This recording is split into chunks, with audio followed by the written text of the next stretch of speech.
This is your ultimate stop for everything sports. The Golden State Media Concepts Sports Podcast. Should I say more? From the NFL, MLB, the NBA to MMA, it's all in here. The Golden State Media Concepts Sports Podcast. Listen now.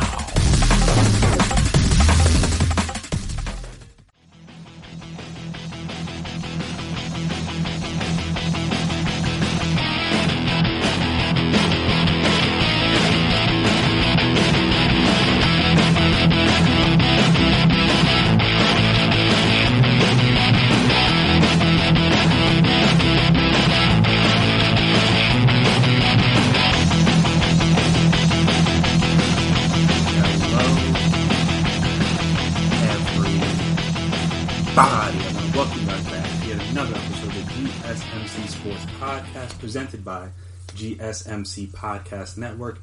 My name is Chris Blades, and before I get started here today, I want to make sure I remind you guys, as always, if you haven't already, please subscribe to the podcast. Please make sure you never miss an episode. Please make sure you're always on top of when we drop our latest stuff. Also, if you could please, if you like what you hear today and you like what you've heard on other podcasts in the past, give us a 5-star rating, write us a nice review, tell us what you guys like, what you guys dislike, the ways you can improve, all that fun stuff. And also, if you're on social media, we're on social media. So we can talk there, Twitter, Instagram, Facebook. You can find us. We can talk, we can chat, we can debate, we can discuss. And it seems, much like the Super Bowl MVPs, that the NBA is headed to Disney World. And by that I mean it appears as if, I know we talked about on the last podcast about the league office potentially sending out rules early June 1st. And it seems like sources are saying that if and when those rules do get sent out, it seems like the league will center around a return to play in the city of Orlando. Now, I know there have been talks about it maybe being in Las Vegas, maybe being a couple places, maybe even, I know more states are allowing people to open up their facilities now, so potentially even having it be in home stadiums. Or home, I guess, not stadiums. That's for other sports. So home arenas, I should say. But it seems as if at this moment, right now, the Orlando seems to be the place to play. But more so when the NBA does return. So with that being the case, I thought it'd be interesting because there was an article written about this by Brian Windhorst and Tim Bontemps, both ESPN writers. Just exactly how, like, what the blueprint would be and how it would look if one season tries to finish out. Again, we don't know how successful or unsuccessful they will be in that, but now that we have an idea that the season could be centered around the ESPN Wide World Sports Complex in Orlando and could potentially begin in late July, I thought it'd be interesting to kind of examine what needed to be done in order to make sure that the season was completed without any major hiccups. So, first, obviously, testing would be the most important aspect of it. When it comes to restarting play, NBA Commissioner has always said that he'll follow the guidelines of the CDC and independent health advisors, and the one thing these health experts agree on is that testing is the key, and I mean that's just, even for non-sports, just testing is going to be the key in order to try to continue to rein in this virus, if you will. And it needs to be fast, simple, and reliable tests. There also must be enough available for public testing to avoid backlash from the NBA requiring and using kits. The league expects to need approximately 15,000 tests. This was told from a source to Woj. Teams were sounding a memo April 30th advising not to arrange coronavirus tests for asymptomatic players or staff. That's interesting because those are the most likely people to pass it on, especially in the age group of most of the players. They're working with academic centers to develop tests in order to contribute and help out sports and the publics. And the advancements in testing have increased the optimism of the NBA in recent weeks. Obviously, there have been some differing of opinions on how tests should be administered and how often they should be administered. There can be daily monitoring of symptoms, but there has been limited effectiveness because asymptomatic carriers can be contagious before showing symptoms. Several infectious disease specialists told ESPN testing every day would be a gold standard. according to Carl Bergstrom, a professor of biology at the University of Washington, who has been closely following the MLB and NBA plans and has discussed the logistics with stakeholders to figure out how to test everyone and how to test everyone every day and from there back out. And also, I guess the interesting part of this for specifically the NBA and other leagues is just like, what do you do with the coaches? Because obviously there's coaches like Greg Popovich, who's 71, Mike D'Antoni, who's 68. Would they be allowed to be near the team or like be able to return or be able to coach? Because obviously those are the people that are at a higher risk. If they were to catch COVID or something happened to them, then obviously the 25 to 35, older, give or take, a little bit younger, a little bit older. You get the point. Like, they're more at risk than those people, so it's like, what do you do with them? Because you can put them at risk to catch it, and then something traumatic happened due to it. So, like I said, that's why testing will be important. Also, just kind of how they decide to monitor these older coaches, because it might not just be the head coach, it might be some assistant coaches, it might be some front office people, whoever that needs to be around the team may be at a higher risk. And then because of that, you kind of have to figure out a way to work around that because you can't have all those guys. And also, then obviously the idea of false negatives and false positives could present an issue. That's why I think it was the MLB. Or I think some foreign sports leagues are doing this as well, where you have to kind of test negative like a couple of times before you can go back, as opposed to just test negative once because of the whole false negative thing. Also, another aspect of it would be how long is this season going to take, and that's kind of contingent on, how many games they plan on playing. Because at the end of when they stopped the season March 11th, there were 259 regular season games remaining on the schedule. So if they're going to do that and do 4 rounds of playoffs, I guess, as normal, then it would take, I believe it would be about 3 months is what they would say. So then obviously you got to be in that mobile, if you start late July, that's going into August, September, it's going into late October, almost November, which is in the thick of football season. So it's like, how much do you want to have to go up against football season? I mean, you're going to have to do it anyway, but just like how much is going to be an interesting aspect. A lot of experts say that they need to create layers of protection when returning to play. This would mean cutting the number of people to a minimum to reduce the possibility of infection and spread of the virus, backed up with other measures such as daily temperature checks and like other things, isolating participants from family, all that fun stuff. This is ultimately an untenable concession, they said. As the league evaluates options, sources said it has rejected the concept of quarantining players without family members. The hope is that advancement in testing could prevent such isolation measures. There are so many layers that could have come into play for a bubble to happen. Chris Paul, the president of the NBA Players Association, said last month we would have to know exactly what that would look like. There's a lot of hypotheticals out there, obviously. And also, another big aspect of it is like getting back into game shape. And that's how long that would take. Because obviously, as we know, some teams were able to open their facilities up as early as the early May, but not everybody was able to do that. So then some teams have been able to get in shape sooner than others. And how long does it take everybody to get back into shape? And I guess in one scenario where they play 8 games a day using 2 courts to host concurrent games, like the Summer League, the regular season could be completed in 33 days with almost no back-to-backs. A 4-round postseason with minimal days off would take about 55 days to complete. So, again, and then there's an alternate framework where they could shorten the timeline and reduce the number of people needed to finish the season by skipping directly to the playoffs, using the current standings. Bringing 16 teams in rather than 30 would cut the number of people down. Also, it would cut the amount of time you would need. And also, I guess there's another way that there's other ideas being floated out there. But that's another aspect of it, is like, how long do you want this to go on for?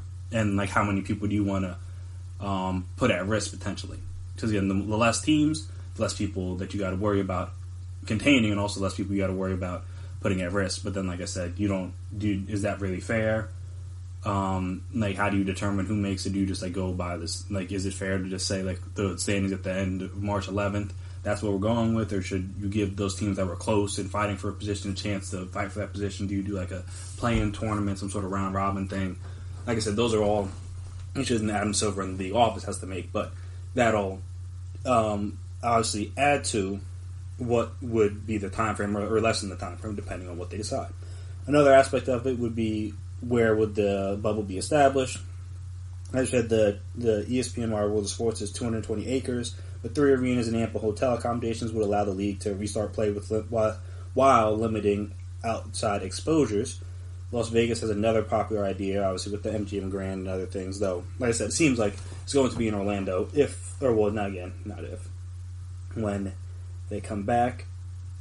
And then obviously the important thing is clustering teams, because it may be a good idea to want to play in home arenas and stuff. Obviously that means more travel, that means potentially flights, that means longer bus rides, multiple bus rides going back and forth cross country, and obviously the less movement the better, ideally, because that would you would think that would mean less chances to spread the disease if less people have to travel and less people have to use the same spaces over and over again. So that'll be an interesting aspect of it, like where do they decide to just keep it all in Orlando? Do they split it up between Orlando and Vegas? Do they split it up between Orlando and some of the other arenas in Florida?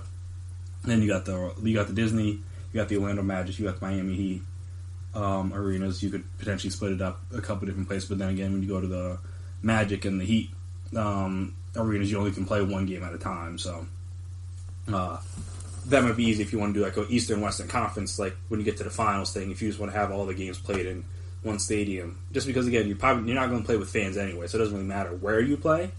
But now, so you keep one team in Orlando, one team in Miami, well, 2 teams in Orlando, 2 teams in Miami. You don't have to worry about them traveling. You don't have to worry about them doing anything like that, because again, where the game's played is kind of irrelevant at this point. So that would be a way to do it, though. And then, like I said, you can play them at the same time, or at similar times. Obviously, you don't want them to overlap each other due to like the TV viewership and stuff. But like I said, you can get them going similar time. You have to play them at the same time, like you would have earlier rounds to get everything going. But like I said, if you didn't want too much crossover, that might be one way to do it, and then the finals should be wherever.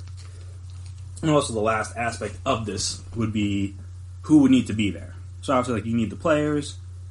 Well, actually, take that back. Before I just say that, to reduce the probability of the virus being introduced and spread within the bubble, infectious disease experts said the NBA would have to operate with as few people as possible. How does that work? According to team and league personnel, referees, television producers, and hotel general managers, that would amount to about 1,500 people being deemed as essential to restart the regular season. Some of the work to determine essential personnel started weeks ago as organizations bracelets for the likelihood of holding games without fans. So you got to think of, so if you go through a scenario. Consultation with head coaches and executives led to the reduction to 28 people per team, 15 active roster spots, excluding 2 rate players, the head coach, 3 assistant coaches, 3 trainers/physical therapists, a strength coach, an equipment manager, a team logistics coordinator, a front office representative, a public relations official, and a security official. Typical team travel size ranges from 40 to 50 people, growing to 75 or more in the postseason. Now to try to figure out how to limit that. Recent days, the NBA has told teams to expect 35 travel party if the league is able to resume. Well, again, when the league is able to resume play. Also, you got to think of the guys that operate the clocks, the scoreboards, compile the real-time stats, communicate with the officials for both teams, the announcers, the ball boys, the public address announcer, any hotel worker or staff, or in-arena people if you need to like prep food for the players after the games or whatever. And like I said, and I think they determined that stuff like that would average out to 7 people for each game. If you played 4 games per day on 2 courts, that mean around 42 people. 7 to each set of 2 games during the day, 7 to work each set of 2 games at night, and 2 reserve sets to allow 2 days and 1 day off rotation. It also need to be ball boys. You're talking about referees. You need about a little under 40 referees to return to play. I said all the TV people, medical personnel, and ambulance on standby. So I guess like the biggest thing will be determining how much essential staff do they need, because that's like the last real hurdle in terms of like how many people do they need to bring back. Because then once you have that kind of down, you can understand how you can try to limit these people. But again, it's not just like you bring the 2 teams together and the coaching staff and like that's it. You need, like I said, you need all the people to work the game. You need people to make them food at the hotels and the different areas, the potential about, like, I think when we talked about in the last episode where Jared Dudley was like, we're not going to be able to control these people, especially if, like, by then everything's more or less opened back up. Like, who's going to stop those guys from leaving the wide world of sports, like campus, if you want to call it that, and going out about in the Orlando area, going to restaurants, going to bars, doing whatever? How do you control that? And like I said, the less people you bring back, the less you have to worry about people kind of going off and doing their own thing. But at the same time, you need to make sure that you have everybody that's needed to make sure the games go off without a hitch. Because then, like I said, the last thing you wanted, well, not the last thing, but one of the last things you would want is for the games, something to not be able to be done at the games if you didn't have enough people. But also, you don't want to bring back too much, because then you risk, again, the spread of the disease more quickly.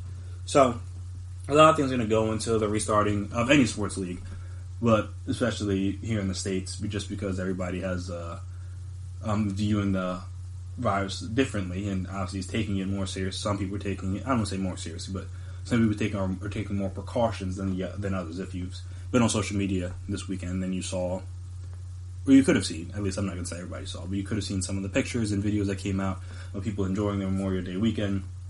No, not before that, but then you see not a whole lot of social distancing going on, and I'm just like, that could potentially be an issue. Because like I said, how are you going to police these guys if you have thousands of people that have to come back and get this thing working? How do you police all of them? Like I said, it seems simple, just like, hey, we'll lock them in a place and keep them all together, but at the same time, it's not. I don't think it's going to go as smoothly as people think. And I mean, as we'll talk about with some of the not just European, but the overseas, European soccer leagues, that they've even had people just in the lead up to them trying to start the league back up, they've had people test positive for COVID-19. So like I said, and even like I said, happened in the UFC, it's happened where people are going to test positive, so you got to figure out how you handle that, and also what you do to mitigate the spread of it when that happens. But yeah, a lot of questions the NBA is going to have to answer before they can return, but like I said, with every passing day, with every passing week, it seems like we are getting one step closer to that happening. So I know I'll be happy when it returns. I know most of you guys out there will be happy when it returns. But as discussed in this article, this is again from ESPN, as I've discussed on this episode and previous episodes, there's a lot of stuff that's going to go into restarting the league. So, like I said, remember that when you want these leagues to start back up. This isn't just a simple thing. There's a lot of steps, there's a lot of thinking, a lot of planning that goes into this, and hopefully all that planning is done properly so that we can start the leagues back up and do it without a hitch, and hopefully not have the league shut down again once they start back up. So, when we come back here, we're going to discuss one of the things that took place here on Sunday, which was the charity golf event with Tiger and Peyton on one team and Phil and Tom on the other team. So if you didn't watch it, I'll give you a quick little overview, talk about it, and talk about like what my thoughts were about it, and like if we could see something else like that in the weeks leading up to the return of sports completely. So, like I said, we'll discuss that right after this break. Stay right there. You really can't underestimate the importance of having the right creative work for your brand or your product. Whether it's a logo, a website, a book cover, or an ad campaign, you really need a quality design to make that big difference pop and deliver your overall engagement and success in a competitive market. That's where Design Crowd comes in. Design Crowd has over 750,000 designers from Sydney to San Francisco ready to help you with awesome creative ideas. They make crowdsourcing work for you. So if you need a logo or you're working on your creative branding, you can go to designcrowd.com and post a brief describing the design you need. And then within about 2 to 7 days, you'll receive up to over 100 different designs from designers around the world. Then you pick the best design and approve payment to the designer. So you're only paying for the design that you want. It takes a lot of the guesswork out of freelancing and out of crowdsourcing. And you don't have to be a huge company like Harvard Business School to use Design Crowd, although they have used it as well. You can start a project on Design Crowd for as little as $99. And if you go right now to designcrowd.com/health and wellness or enter the promo code health and wellness on their website, then our health and wellness listeners will receive up to $150 off of your design project. That's designcrowd.com/health and wellness or entering that promo code health and wellness. Are you looking for the very best NFL and college football podcast? Then check out the GSMC Football Podcast. Get the latest football news both on and off the field. From the NFL Draft to trades to the rumor mill to the NFL Combines. They got you covered. That's GSMCpodcast.com/football-podcast. Get updates on college rivalries, game day insights, and much, much more. It's football talk the way you want it. This show eats, sleeps, and breathes football. Don't forget to like them on Facebook and follow them on Twitter. Visit GSMCpodcast.com for more info.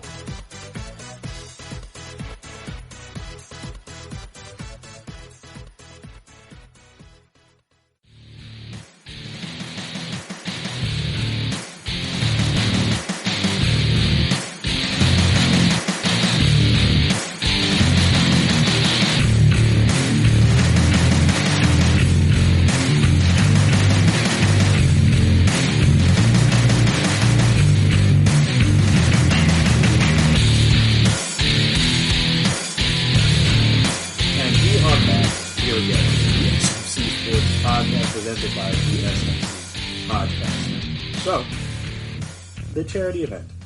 I guess we could get right to it. Tiger and Phil won. They won by, I guess they won one up, which, again, I'm not a not a golf expert, but I believe that just means they won by like one stroke.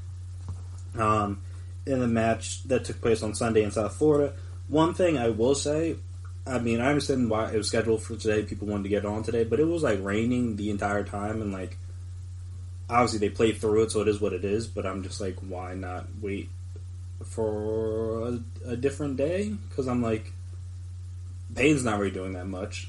Obviously there's no real tournaments for Tiger and Phil, and obviously Tom's working, making sure he's on top of his things for the season, but it's not like there's mini camp, there's not OTAs, anything going on right now, so if you push it back a Sunday, I don't think it'd be the worst thing in the world. But then again, Florida's weird, because like, it'll be sunny and then just start raining out of nowhere. But this was just like continuous rain. So separate point, but I was just confused as to why they kept playing and didn't reschedule for a different day. Because I'm like, I don't think people would have been like that mad. Obviously, it was not going to say I watched the whole thing, because I definitely didn't. But it would have been, I mean, it was cool to see. But again, I don't think it was necessarily like we needed to have it played today or else. Like, it wasn't like there was a timetable on this. Personally. Again, maybe I don't know some things behind the scenes. That's neither here nor is it there. Like I said, the bad weather didn't dampen the mood or their play in this little exhibition that ended up raising over $20 million for COVID-19 relief efforts, while highlighting the ups and downs of competitive golf. I said Tiger Woods and Peyton Manning won. But again, the winner was kind of irrelevant. It was just more about the funny moments and the charity and stuff like that. There's a lot of trash talk. What else? Tom ripped his pants, which was funny. The beginning was rough because neither him nor Payne could seem to hit the ball straight and where it needed to be. It was going left, it was going right. It was a complete mess to the point where I think it was Brooks Koepka said that he would donate. I think it was $100K or whatever the amount was. He was like, if Tom Brady can get par, like he'll donate money. And then I think right after that, Tom Brady had I think it was the eagle, the nice shot that he had. I know Charles Barkley was trash talking him, which is again funny because Charles' golf game, from what I've seen, very shaky. But that was just funny. Eli Manning was tweeting throughout the whole thing that they were making comments about the Super Bowls and who Braden should have had a caddy for him, and I guess there was some birds out there, and Tom made the comment that he's He only cringed at the sight of Eagles, not Falcons, obviously, because the Eagles beat him in the Super Bowl and the Falcons he was able to come back from. But yeah, so there was up and downs. There were funny moments. There was interesting moments. And now it's like, again, ultimately, they raised a lot of money. And they trash talk a lot. And you have to see these guys outside of their normal element. Because, I mean, obviously, when you see, well, Phil and Tiger, obviously, that's their normal element. But for Peyton and for Tom, you see them on a football field. You see the way they interact. Obviously, Peyton's a funny guy. Obviously, for being able to host SNL and being in commercials and stuff. So, you know, he has personality, but Tom has a little bit of personality while also being very competitive. Not that Peyton isn't competitive, but as we've seen on the field, the way he'll scream and yell and get in people's faces and stuff like that, it wasn't really Peyton Manning's style. But while it's more subdued in a golf match, obviously, because it kind of has to be, because that's just not the way golf is, you still see some of those competitive juices coming out, obviously, when he had some comments back to Charles after Charles had kind of trash talked him a little bit after he had, like I said, the nice shot. I think it was on the front nine, but I don't remember exactly what hole.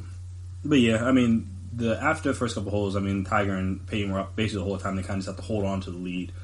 Again, part of that because Tom started off a little rough, but obviously, guys played together a little bit, and they were able to tighten it up to only a one-stroke lead for Tiger and Peyton, but they were able to hold on, obviously. Peyton Manning commented that Phil said that he was nervous for this because obviously it's a big moment, especially when you're playing in your own sport against people or with people that don't play the sport. You kind of want to show why you're a professional and they're not, but at the same time, it's also the only thing people are watching, and it's on TV. People are going to be commenting, people are tweeting and stuff. You don't want to embarrass yourself. So he said that he was nervous. So imagine us. Said Peyton, the retired two-time Super Bowl winning MVP, or two-time Super Bowl champion, excuse me. He didn't win the Super Bowl MVP. Especially not the second one. I forget I think he won it in the first one. But the second one definitely was Von Miller.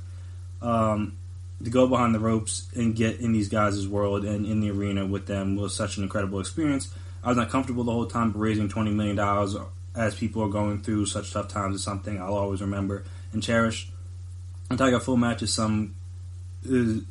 Tiger Phil match of some kind had long been in the works as a sequel to the match that Mickelson won in 2018, capturing a $9 million payday in a winner-take-all Thanksgiving encounter in Las Vegas, well before the coronavirus pandemic put sports to a halt. A Tiger Phil match that included Manning and Brady was in the works. The concept changed to a fundraiser weeks ago while still offering chances for fans to watch live sports.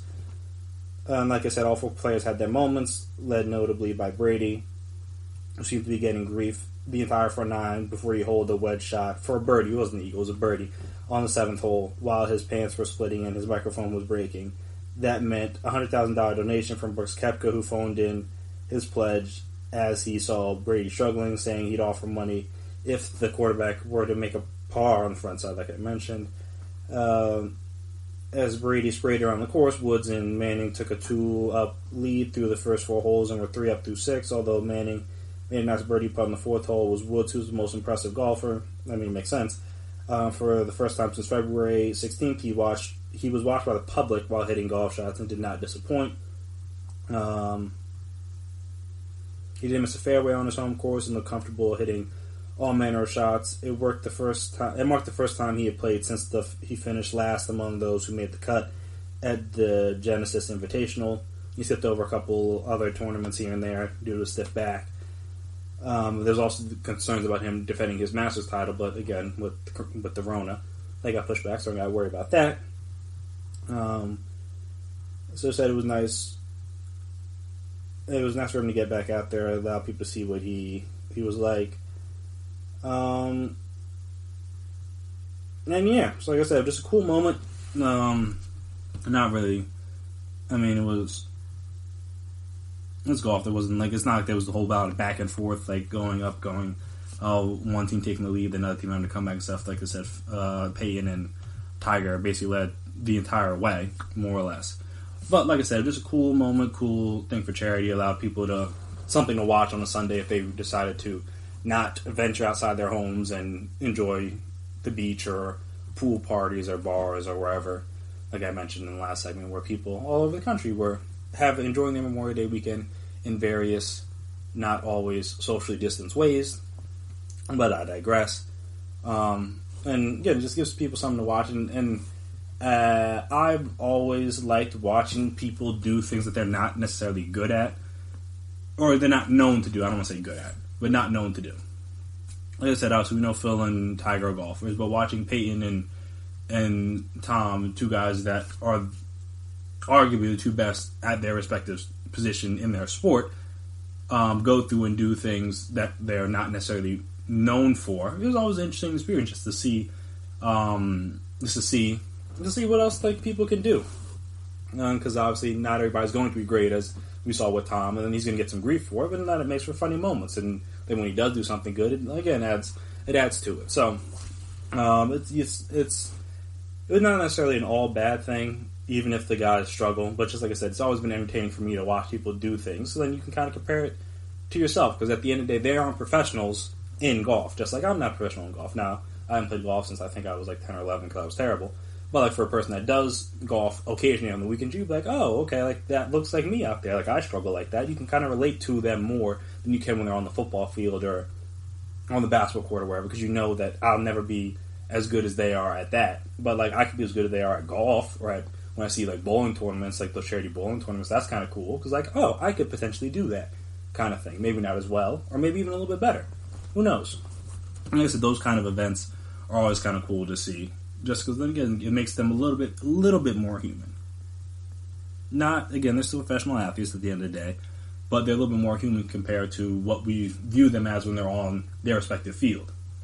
So that's always cool. And then obviously, again, the charity aspect of it was great, because they weren't really, I don't know how much money they expected to raise, but I mean, $20 million to COVID-19 relief funds is going to, in theory, go a pretty long way, depending on, I don't know where they're going to donate it to directly. But again, $20 million is $20 million. Doesn't even matter how you got there.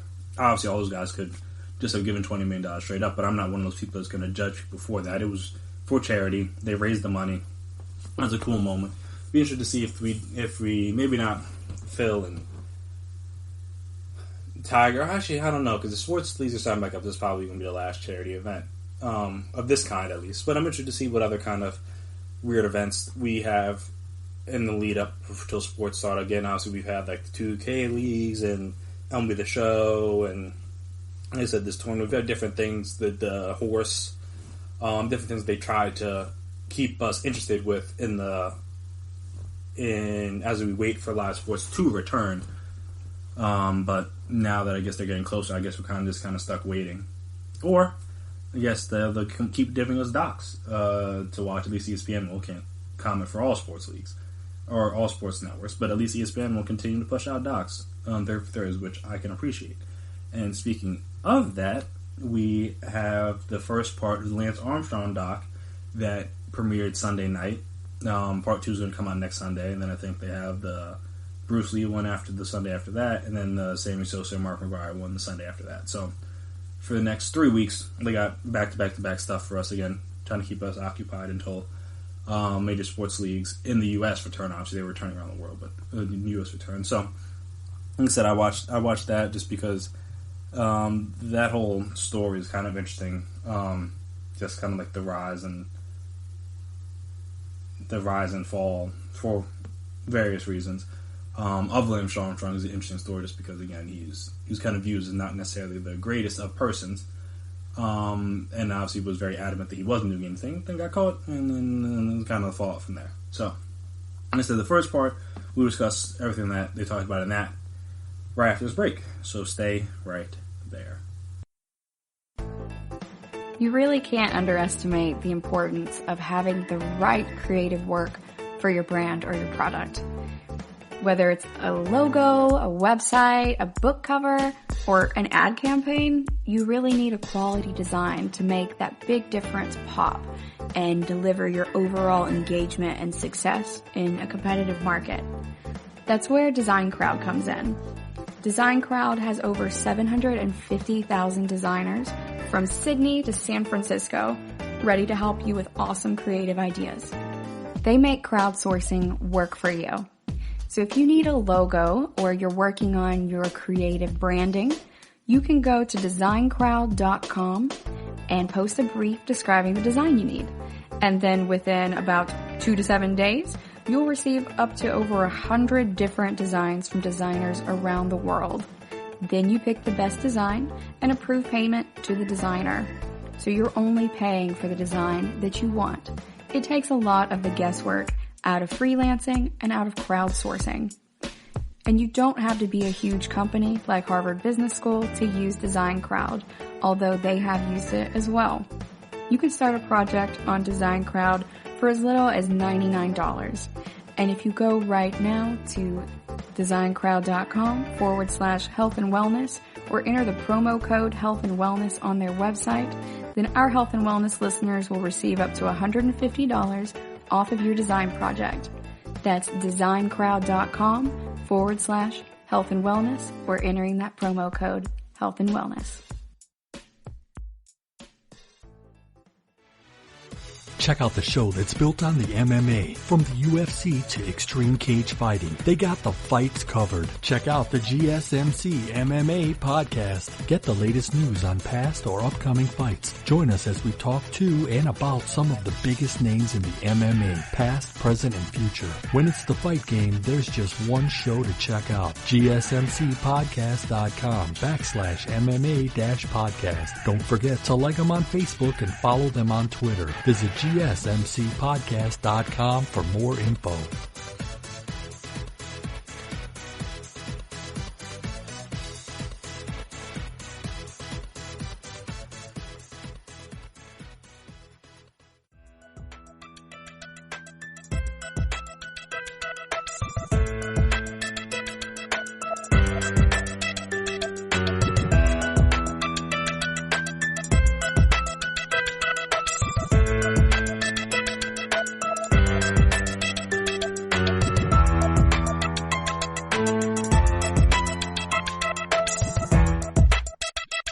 And we are back here once again on the GSMC Sports Podcast presented by GSMC Podcast Network. So the first part, Lance Armstrong doc, came out Sunday night. I'm going to here to review it in case, if you want to see it, then just skip over the segment. If you don't really care to see it and you just want to hear a summary, I'm your guy. Because I imagine, much like I imagine, not everybody watched a charity golf event. Because like I said, I was in and out because the first part was very shaky. I wasn't sure I was going to be able to sit through 18 holes of that, but came back in sporadically just to kind of see what was going on. And then obviously I was keeping up with it on social media. But if you weren't paying attention or you didn't watch the Lance Armstrong doc because you're kind of over the guy, you don't really care, more power to you. But if you do care and you want to hear about it, here we go. So the doc, which is, like I said, the first part aired Sunday night, second part will air next Sunday, and then following, ESPN will follow it up with the Bruce Lee doc and then the Sammy Sosa and Mark McGwire doc. So again, shout out to them for continuing to give us content during this. They gave us The Last Dance, obviously, and they're trying to keep the things going, which I can appreciate as a sports fan because I need something to watch. So shout out to ESPN and 30 for 30 for doing that. But yeah, so with the Lance Armstrong doc, kind of starts with the beginning of like his athletic career as a child, and then like leads up to his first Tour de France win in 1999, and everything in between. Then I guess the second part will be everything after that. So leading up until probably close to present day. And speaking of present day, they started off the doc with telling a story about how I guess he was in a restaurant, or I think he was in like a restaurant parking lot or something, somewhere where you could get some food, or some people going to get food. I guess people were in the Uber and were cursing him off, flipping the bird, screaming F-bombs at him. And just kind of show like how far his fall from grace has been in the public eye since, again, he was arguably one of the biggest athletes in the country, maybe even in the world potentially, in the early 2000s, late 90s. Kind of he compared himself to in terms of notoriety to what LeBron and Tom Brady are today. Now that might be thinking a little bit too highly of himself, but you could argue that he was up there. I mean, everyone knew him, and especially for a person that's a cyclist, that like in a race that doesn't even take place in America, that very few people cared about before right then, to be that famous at that time is kind of absurd. So, I mean, I could see why he felt that way about his popularity, because again, he was in a position where, like I said, he went from a relative unknown to literally one of the biggest sports stars in America. I mean, he was getting calls from the president, welcoming him back. I guess he wasn't the president yet, because this was George W. Bush. I guess he wasn't officially president yet, because it would have been 99. So I guess he was still, senator? I believe it was senator. That's a good question. I don't know what George Bush was before he was president. Well, whatever he was. He got a call from him welcoming back to Texas. So that's how you know it was a big deal. Because, I mean, state representatives don't just call every athlete out there. They reserve those for the big guys, for the big guns, and obviously Lance Armstrong was that at that time. So I talked about that. Talked about the lawsuit that he had with the federal government, where it was supposed to be $100 million, and he ended up settling it for $5 million. Got interesting legal advice there, because again, I don't know much about lawsuits, don't know much about civil suits, stuff like that. But the way his counsel told him was that if you're going to settle based on the percentage you think you could potentially lose. Like, use the case. So obviously, if there's a 10% chance, give him $10 million. 20%, $20 million, and so on and so forth, just because at the end of the day, you don't want to have to take this to court, because if you do lose, whatever percent chance there is, now you got to pay them $100 million, and Lance Armstrong didn't have $100 million. I don't even know if he had $100 million at his peak, when all the live strong and everything was going strong. I don't know if he ever had that much money.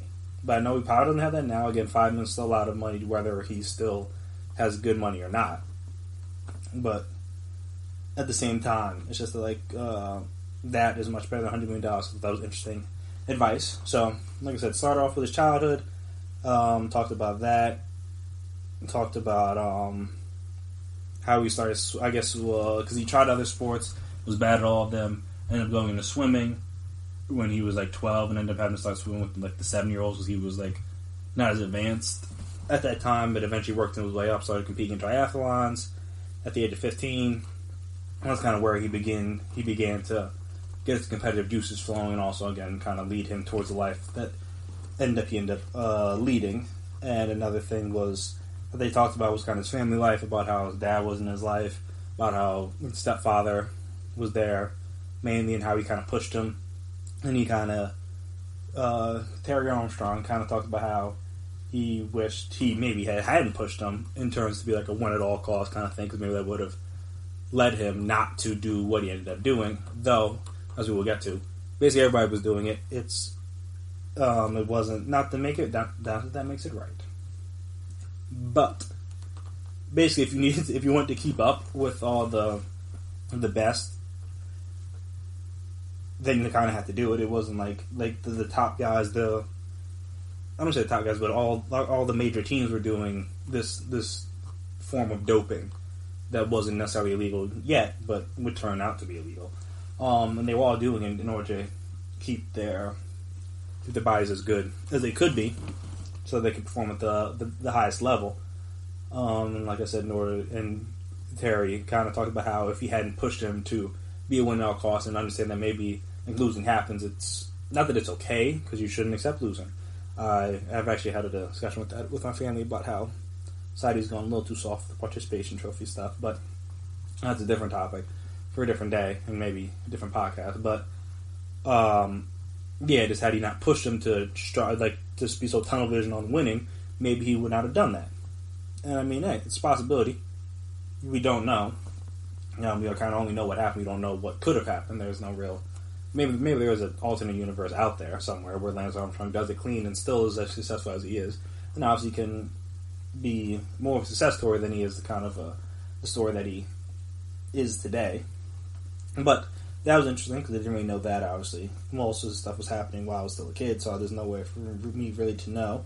Technically he was also cheating from the beginning, so cheating was nothing new to him.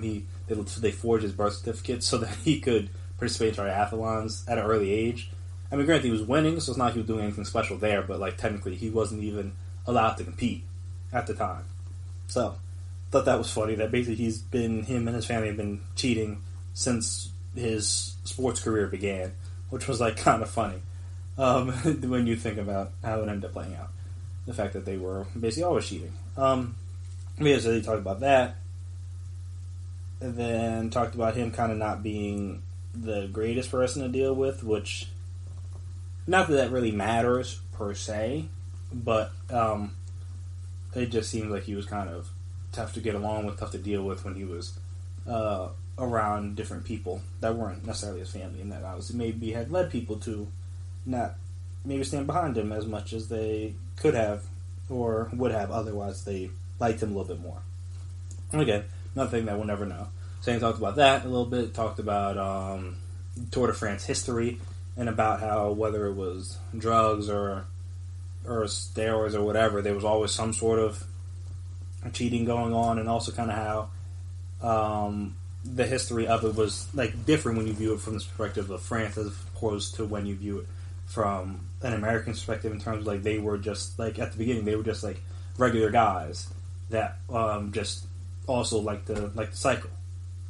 Where it is now, they're like really, they have to be really, really good athletes, because again, that kind of conditioning is not a normal thing that most people can do. I think the guy, one of his former teammates, likened it to like running a marathon, like literally every day, and they do it for three weeks, 21 stages, I believe. And like I said, you're going up hills, you're doing different things. It's just like it's a very grueling task on your body. So again, you have a lot of respect for those guys to be able to do it, but again, I'm just like the essence of it over in France was different than maybe Americans would have viewed it as, and it's like basically ingrained in their. It was ingrained in their culture over there, just the importance of the race and just being able to have the guys go through your community and go through your house and go under your house and go along the streets that you know, go past stores that you love and stuff like that. That was obviously it's part that added to it, and obviously now it's become. I don't want to say it's something completely different, but obviously with the popularity that Lance Armstrong brought to the sport, it's changed, I would imagine, at least a little bit. But yeah, so that was just an interesting aspect of that, learning kind of the back history about the Tour de France, and learning about I forget exactly what the EPO stands for, but EPO, what was it? I don't know exactly how to pronounce it. I don't want to pronounce it wrong, but basically, it stimulates production of red blood cells in bone marrow, regulates the concentration of red blood cells and hemoglobin in the blood, useful for athletes since red blood cells shuttle oxygen to the cells, including muscle cells, and enable them to operate more effectively. So, like I said, the more it produced, the EPO produced more red blood cells, which again I believe allowed you more oxygen, so then your endurance would be better. Obviously, you wouldn't get as tired, things like that. Which in a race where it's all stamina, or in an event where it's all stamina, and that would make total sense for why people would be doing that. So then you had the history of that with the doctor. I think his name was Dr. Ferrari, kind of helping with that. And I think the last year, so I think so not the last year, but I think it was 95. It was like the last year he did it like clean, and he didn't go, and like he won the world championships. I think it was 93. Struggled in 94, 95, whatever exactly the correct years were. Was trying, not everybody was doing this, and he was like, "Oh, I need to talk to this Dr. Ferrari guy because I'm tired of losing." And I guess because it's funny, his former teams were talking about how he was actively against all the dopers, both like leading up to that because he thought it wasn't fair, that they should be reprimanded, they should be drug tested, they should be shunned, blah blah blah. Then when he does it, I think it was 96. That's the first time he did it, or 90, whatever the technique year was, 95 or 96. The first year that he did it. Used the EPOs and stuff.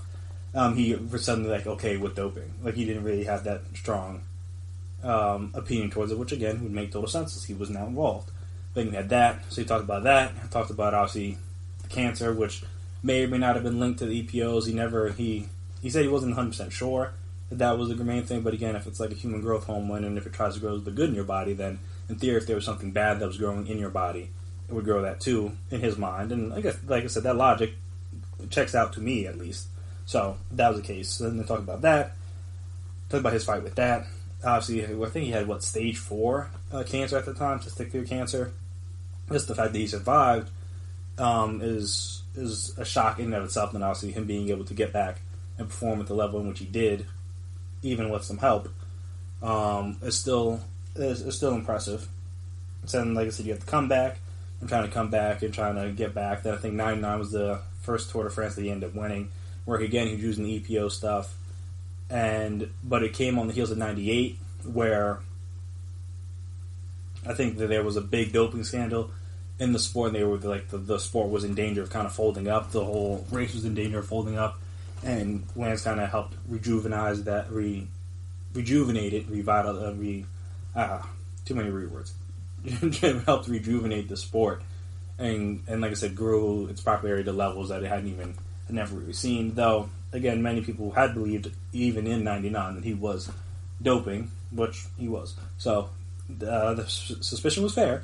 But again, at the same time, it was one of those things where like everyone was doing it. So if you were wanting to compete at that highest level, and he thought he should be considered one of the best, and if he knew all the other top guys were doing it, like again, as I will discuss with some of the steroid guys in baseball, it's not shocking that that's what it came to. Not to say that that's the right thing to do and that's what should have been done, but when you look at the sport of itself and what was happening at the time, and again, throughout the years of the sport, it makes total sense why somebody like him would do that in order to make sure that he stays at the top. And again, he just dominated that sport, even though he did almost get caught. I guess he had some, I think it was like chlorine or something, sample in one of his like test samples, but they lucked out because it was something that what they had found in the sample was something you could get 4 different ways. I think it was like injection.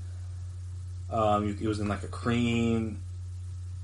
And now I forget what the 2 other ways were, but I know like the fact that it wasn't just an injection let him slide, because he'd be like, "Oh, I'm just using it as skin cream to help out with blah blah blah," and the guys in charge of Tour de France at the time were okay with letting it slide, because again, he was gaining such popularity, being such a great story as a guy that survived cancer and was coming back and was performing so well after having dealt with cancer, where he was given basically little chance to live, so they were just going to let it rock.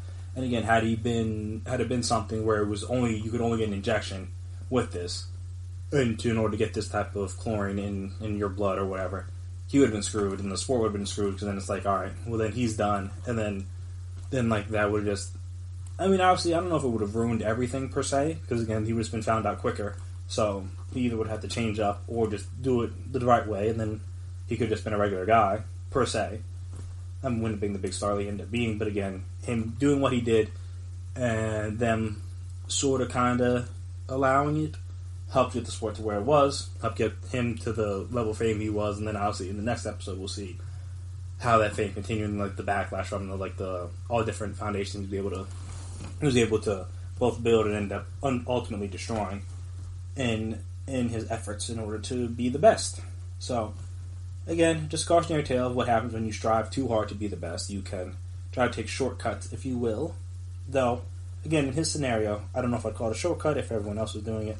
That doesn't make it okay, but again, it makes it, you can see the logic behind it. That's all I'm trying to say. Is not that it's right, not that he should have done it, but I can understand why it happened the way in which it happened. Because, again, if you're trying to keep up with everyone, and you see that all the other top guys are doing it, and this is the only way you can keep up, I think as guys were coming along, they were telling people like, look, if you don't do this, you're out of luck. I don't know what to tell you. Like, you're not gonna be able to hang with the big boys. So it was like, all right, well then what else? Like, what other option do they have? Really, it's like either do this or find another hobby, because you weren't going to be able to do this. So, like I said, it's interesting. Like, his whole story is interesting, and obviously the second part will be even more interesting, because you have the ultimate peak and then the end of the downfall. But it is a shame that he disappointed so many people in terms of, again, they kind of looked up to him, looked up to his story. And now, that's the weird thing about it, is that he did survive cancer. He did end up raising a lot of money and research and bring a lot of attention to that. But no one cares about that because of the cheating thing. But it's like, do good ends justify bad means? Like, if the way you got there is bad, but the thing you did was good, does that make it a good thing, or does that make it a bad thing? And I guess that's kind of the duality that they will examine in the next part. But that's kind of the interesting topic when you talk about Lance Armstrong and what it means, is that, like, what he did ultimately was wrong, because again, he cheated. But what he was able to do because of the cheating was good. So does that make him good, or does that make him bad? Because at the end of the day, most people are going to view him as a villain and this bad guy that cheated and all that other stuff. But all the other things he was able to do, again, up until it all fell apart, in order to support cancer research and do all other things, and create like the foundation, Live Strong Foundation, and all that stuff, was that did the ends justify the means? And like I said, everyone's gonna have their opinions on it. Either, like I said, as people talk about in the doc, you're either gonna love him or you're gonna hate him. There's really no middle ground on Lance Armstrong. Me personally, I don't hate him, but again, I was young at the time, so I didn't really know what was going on. I just knew I had a Armstrong band at the time. Then obviously I had to take that off because it can't be associated with cheaters. But yeah, just an interesting. Like I said, his story is an interesting one in terms of kind of what it means and how it shapes the way we view our athletes. So that was an interesting topic, and that was an interesting doc. At least the first part was. I imagine the second part will even be more interesting because it's even more of a mess.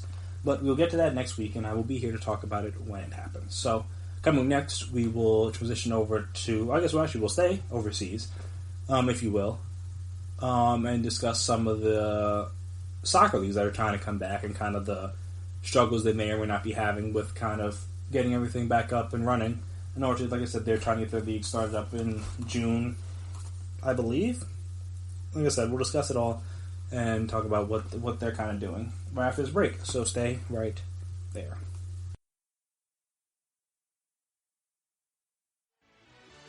Are you looking for help for your fantasy football team? Check out the GSMC Fantasy Football Podcast. Get today's best advice on who to start, who to sit, even who you should draft. From sleeper picks to red-hot lineups, they got it all covered for you. That's gsmcpodcast.com/fantasy-football-podcast. We'll cover traditional leagues, dynasty, PPR, even IDP leagues. When you need fantasy help, there's just one show to hit up. Don't forget to like them on Facebook and follow them on Twitter. Visit gsmcpodcast.com for more info.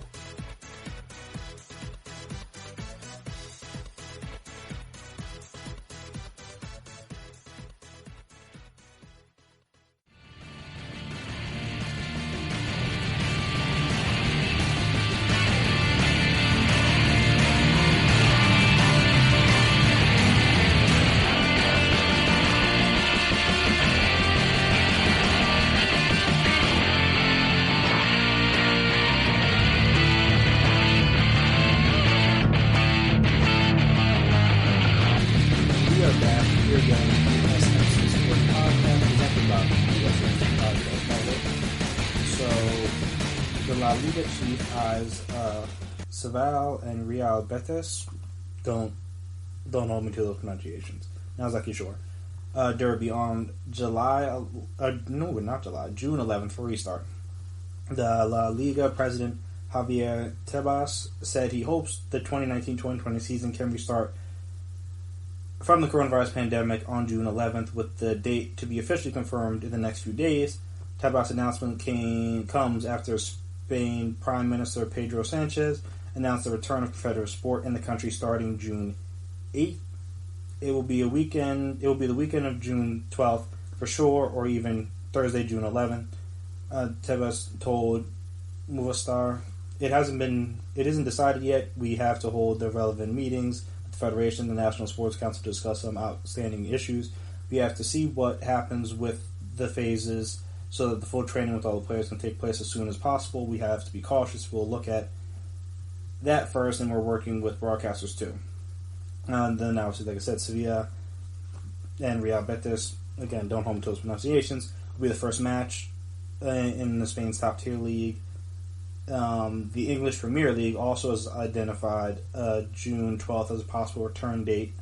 So it seemed as if the different sports leagues, or different soccer leagues, all across the pond, if you will, are discussing starting back up. And again, they can, well, and then before I get into that, the Bundesliga, which is in Germany, who I believe has done a very good job from the research I've done in terms of containing the coronavirus, started back up in, I think it was a week or two ago.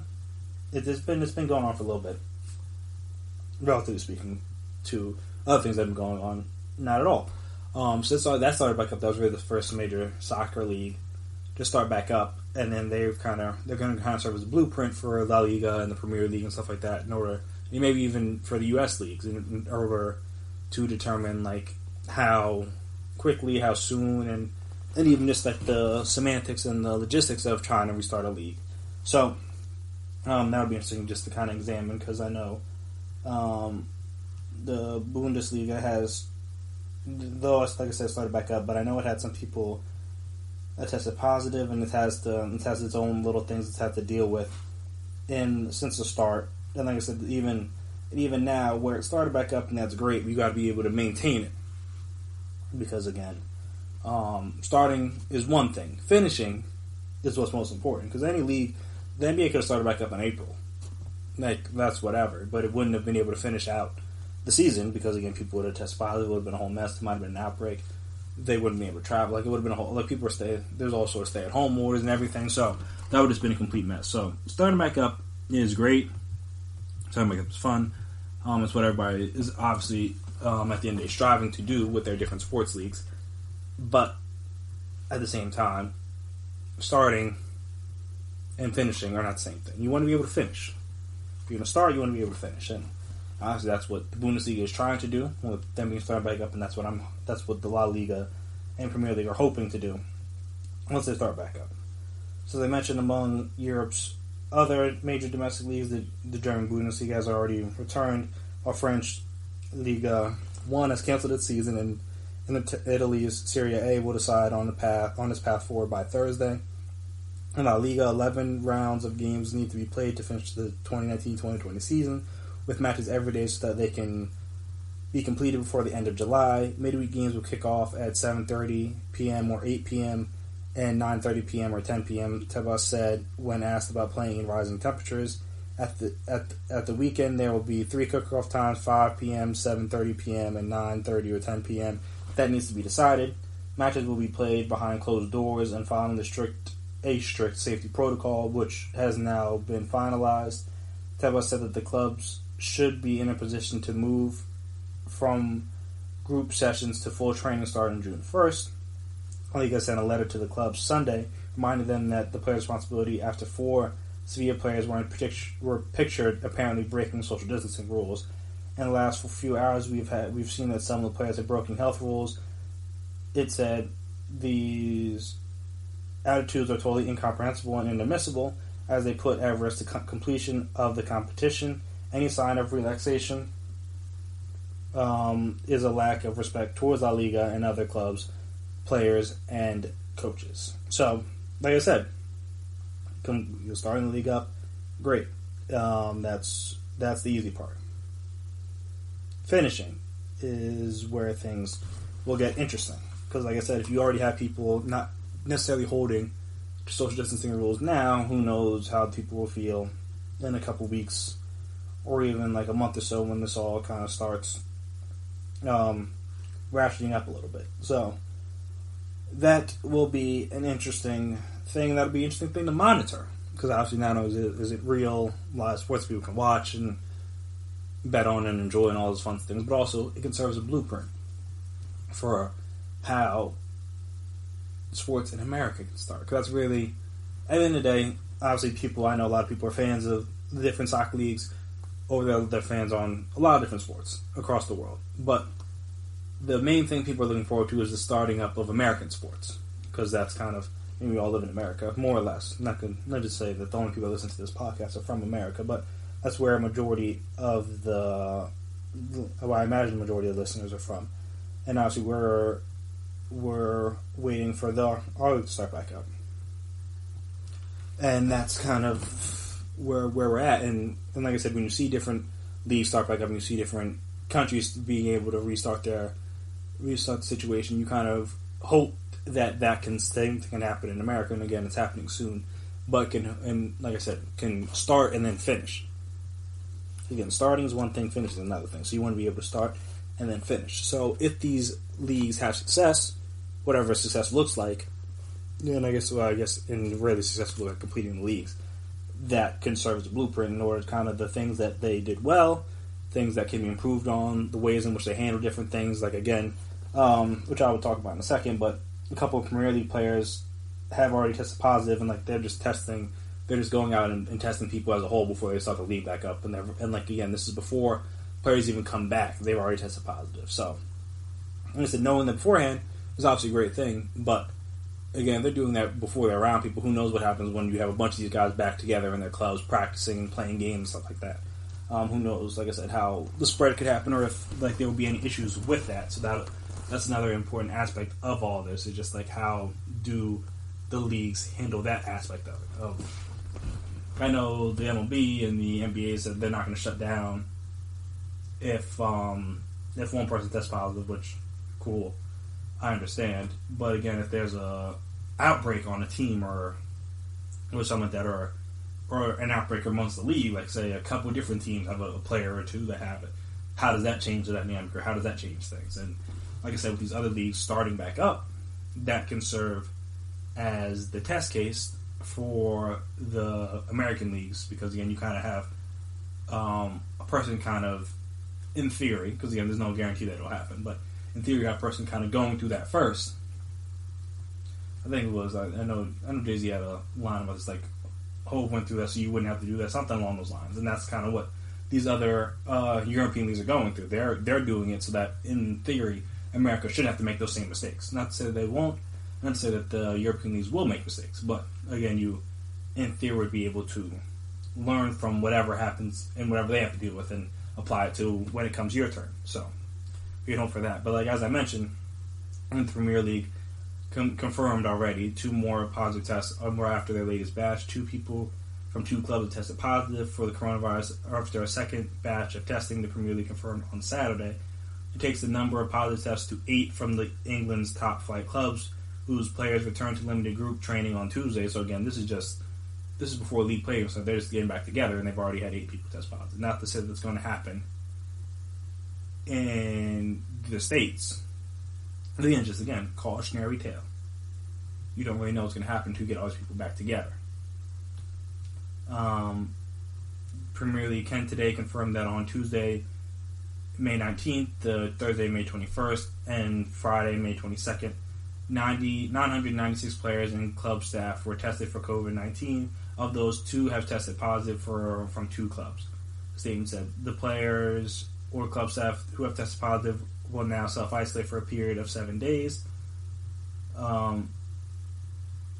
Bournemouth on Sunday confirmed one of their players tested positive. The club did not disclose the player's identity, but said he would self-isolate for 7 days in line with league protocols before another test is conducted. Lee said it would not be providing detail of the identities, which is fair, but did add that the number of tests available to each club in the second round of testing was increased from 40 to 50. And Championship side Hull City also announced on Sunday that 2 of their players tested positive. Last week, the Premier League confirmed 6 positive tests from 3 clubs out of 748 that were administered to players and staff. Per protocol, no player can train without being tested, and testing will be conducted twice a week at each club. So, like I said, precautions are being taken even before these leagues start back up, but it just reminds you that just how important testing will be once you get these leagues started back up. I know Britain, as it says in the article on ESPN, has the highest death toll in Europe with over 36,000. So it's just something to monitor. As again, the American leagues start back up, is they're testing and people are getting it. So then, how do they handle it?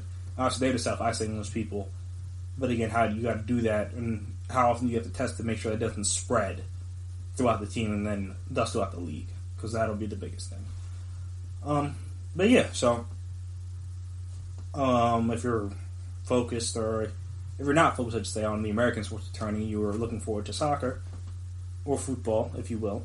You got that. You got, like I said, you already got German Bundesliga. You got La Liga coming back soon. Premier League coming back soon. So everything, in theory, is starting to get back to normal. Obviously, it's not that normal because you still should be wearing masks outside, social distancing, all that stuff. So that's not completely normal. But in terms of sports world normal, it seems like these leagues are getting ready to start back up without fans, obviously, but they're getting ready to start back up. So we should have more stuff to watch soon. But again, it's all predicated on them doing what is necessary for these players and coaches and staffs and whatever, making sure that they test them properly in order to make sure that they don't spread the Rona to each other and to others. Because that's the biggest thing, is that you don't want to have any sort of outbreak among the league, among the teams, because that's when you potentially face a second shutdown. And like I said, if that happens, or not necessarily a second shutdown, if you haven't started yet, like the MLB, then it's just a first shutdown. But from the NBA perspective, like a second shutdown would be disastrous. Because then it's just like, after you shut down a second time, you're basically done. In my opinion. I'm not saying it's going to be what happens, but in my opinion, you'd be done. So you have to figure out how to work things from there. But, like I said, sports are slowly but surely returning. So we shouldn't have to go too much longer till we have all our sports back in some way, shape, or form. And speaking of sports coming back, as we discussed, that means there will be no fans. So a couple of NFL players commented on what life would be like without fans in the stands, and I'll kind of talk about their comments and also give my opinions on what it'll be like. From what I think it'll be. Obviously, I don't know, but what I think it'll be. So we'll discuss that right after the break. Stay right there. Are you looking to get your college football fix? Looking to get the latest news on your favorite school's team? The GSMC College Football Podcast is your ticket to all things college football. Join us as we talk college football from the national championship, the college rivalries, the bowl game, to the Heisman Trophy. To which conference is the best?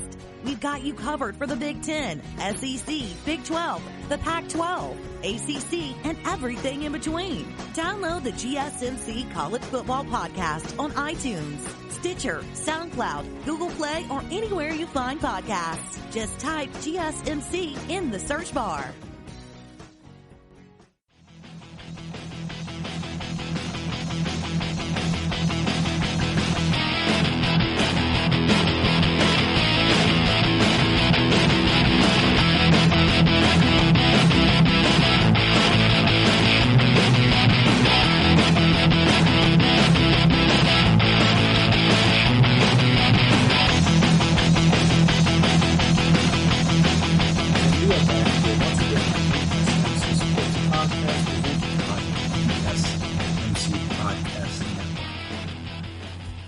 So, Aaron Donald has some interesting things to say about how sports could potentially look without fans. He said, and I quote, this is from Sports Illustrated, that you need fans to play a game. He told reporters Thursday, I don't see how you could play a game without no fans. I feel like that takes out the excitement and the fun out of the game. I feel like the fans is what pick you up. The fans are what make the game exciting. The fans will give you the extra juice when you're tired and fatigued. When you make that big play and you hear 80,000 fans going crazy, that just pumps you up. But the NFL, like other leagues, is obviously not going to do that. A bunch of other ancillary stuff doesn't really matter. But the main point around the fact that there's no fans, you don't want to, obviously, could very well be breeding grounds for the spread of the disease. You have 80, 100,000 potentially fans packed into a stadium, sitting tight, cords next to each other, sharing, like I said, sharing bathrooms, going to the same concession stands, doing all that stuff. Dangerous, not going to happen. But at the same time, I kind of understand his point in terms of, like, how does sports without fans work?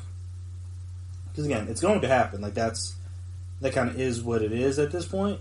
But, like, how does it work? Like, when you think about it. Now, I'm not going to go, like I said, I've already kind of stated how I feel about the whole, like, fans pay the players' salaries thing. But, like I said, when you go to a sport, even when you're watching, well, I guess what no one's going through, when you're watching a sport on TV, the fans can get you excited and also make it seem like you're still at the game. Because then you hear the cheers, you hear the roars, you hear the boos, you hear the jeers, you hear all that stuff coming through the TV while whatever's happening is happening. And also, again, having not played sports in some years now, but remembering what it's like, both as a spectator and as a player, the fans add a whole nother element to the game. So now you take fans out, now home court advantage is donezo. Like, that's just not a thing anymore. Because again, if there's no fans, there's no way. Like, every arena is basically the same. Even though you may technically be on the road, you're not really on the road because there's no fans in order to kind of add to it. Because that was the thing, is that on defense, if you're at home, you get the fans to cheer, you can get some pre-snap penalties. You make it hard for the teams to communicate, all that stuff. But now that's out the window. Everyone can communicate freely. Everyone can make their checks freely. You don't got to worry about that. I mean, granted, there probably still be false starts, and things like that. But that's not going to be caused by the fans. And then obviously, like Aaron Donald said, when you make a big play, only people that are going to be cheering for you are your teammates or on the field, and then obviously coaches and stuff on the sideline. You're not going to hear the roar of 80,000, 90,000 fans when you make a big stop on third down. You're not going to hear the roar of 80,000 fans when you score a big touchdown late in the game. You're not going to hear the crowd go silent when the opposing team makes a big play late in the game. And that's kind of things that I feel like as an athlete you can feed off of. You can feed off of that energy. And like I said, that energy is going to be gone. So that'll be a weird thing to kind of try to see what do they do in order to emulate that. Do they pump in crowd noise? Do they just let it be? Because I feel like I said, that atmosphere is what makes sports great. Like I said, if we're talking about NBA playoffs here, like that big run, like the Warriors big runs they used to do in the third quarter, that was always aided by especially in Oracle, by the fans cheering them on. Because like I said, as it's happening, you hear the crowd get louder and louder and louder and louder until obviously they hit like a big shot to give them like a go from like down 8 to up 4, up 6 or whatever, and you just hear the crowd go electric. And then that kind of that can be hard to stop once you're going through it, and also be hard to stop once it happens because like the crowd's so into the game. Now, not only are the Warriors not going to be in the playoffs, but like that doesn't exist anymore for any arena. Doesn't matter where you're playing. Those runs may be easier to defend and easier to stop because there's no fans cheering them on. And you're not just like feeling as if everything's caving in around you from all the noise that's happening from the fans. Like that's just the thing that's just not going to happen now. And I said, it's going to be weird to adjust to. Like I said, sports are going to happen without fans. Like that's kind of, as a sports fan, as athletes, you kind of just have to accept that at this point, that no matter how you feel about whether or not sports should be played without fans, they're going to be played without fans. So you kind of, like I said, you kind of just have to deal with that at this point. But like I said, it'll be interesting how it goes and also kind of how it is handled, because like I said, it's just going to be a weird dynamic because it changes the entire way you get as a player, get yourself psyched in. Because again, if you're home, you know your fans are going to be behind you. You can get them psyched in. You can pump them up. Even like when you do the introductions, like football especially, they try to get the crowd hyped. They try to do everything on big third down. They try to get the crowd hyped. Now that's just not to say they won't still do that just due to muscle memory, but it's just not going to be a thing anymore. You're just going to be hearing nothing but coaches and the players on the sideline. So it'll be interesting to see if home records, well, maybe not in the NBA because the season's basically over, but in the NFL, like maybe our home team is worse this year.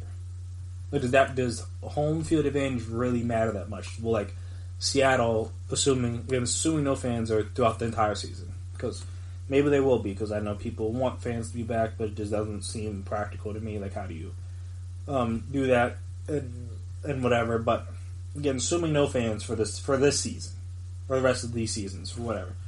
Like, does that become easier to play in now that there's no fans? Is the New Orleans Saints Superdome not as intimidating anymore because there's no fans? Like, just like little things like that, where you go into the environment and you know what you're going to is a hostile environment, especially if you're a division rival or whoever. And now that the thing that makes it what it is now gone, which is the fans, how does that change the way you play?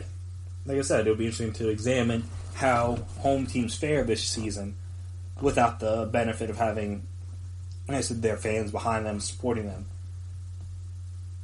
And I guess, like I said, vice versa, see how road teams fare. But like that, those go hand in hand. Like I said, it would be interesting for someone. This would be something I would be monitoring personally, or just because it's a weird dynamic. It's a new dynamic, something that we've never seen before, something we never would have expected. But we're here now, and we kind of have to live with it. And funny enough, Brandon Graham had a interesting take on this for those Philadelphia Eagles defensive end.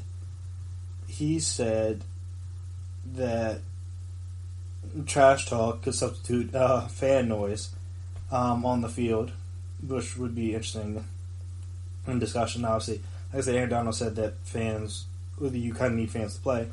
Brandon Graham enjoys playing in front of fans, but he knows that that's not going to happen. And he says one way to kind of create that energy is through trash talk. So he said that on a conference call with beat writers, as reported by SI.com. The only thing we're going to do now is hear everybody on the sideline, and that trash talk is going to be happening. The NFL isn't ready to make a decision yet, and blah, blah, blah. That's unnecessary. But we're going to try to make the best of it. He said, I don't know all the plans, but I know in the beginning for sure there are no fans, and I just think we're going to be hearing a lot of stuff you don't normally hear. So the networks may need to pipe in crowd noise in order to kind of drown out those four-letter words, which was an interesting topic I didn't think of. Now, honestly, I enjoy good trash talk as much as the next guy.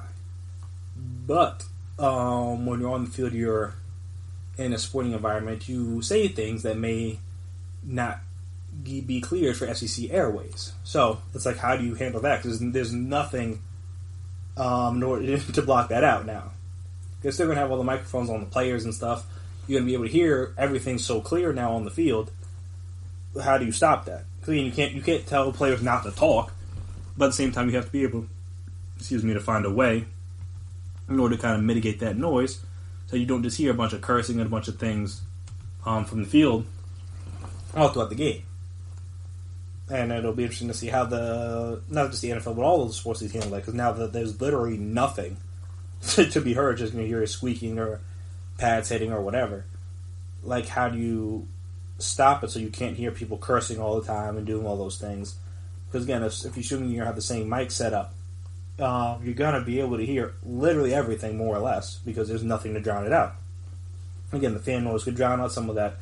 Some of the things I know, NBA you could still hear some cursing sometimes because the people at the mics are on the basket, so if somebody screams something right in the basket, you can still hear it.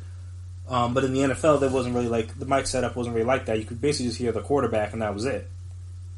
But now that there's no sound, maybe you'll hear more than just the quarterback. Maybe you hear the defensive lineman saying, "I'm coming for you." Maybe you hear the linebacker calling out the play. Maybe you hear the secondary making their checks or whatever. It'd be, like I said, it just adds a new dimension to what we hear on the field. But as he pointed out, you may need to find a way to drown some of that out, because I would imagine no one just hear cursing left, right, and center throughout the broadcast.